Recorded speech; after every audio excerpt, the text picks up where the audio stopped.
Hello guys! Welcome back to my YouTube channel. For today's video, gagawa ko ng custard cake na pwedeng pang negosyo. Let's start! Here's the ingredients.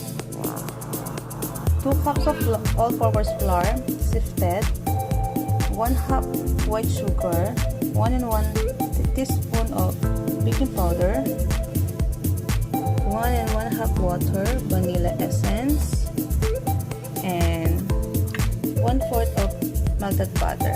And for the leche flan, 10 pieces of egg yolks, 1 evap milk, and 1 condensed milk. And for the meringue, 5 pieces of egg white, 1 tablespoon of calamansi juice and water, and 1/2 cup of white sugar. Let's start.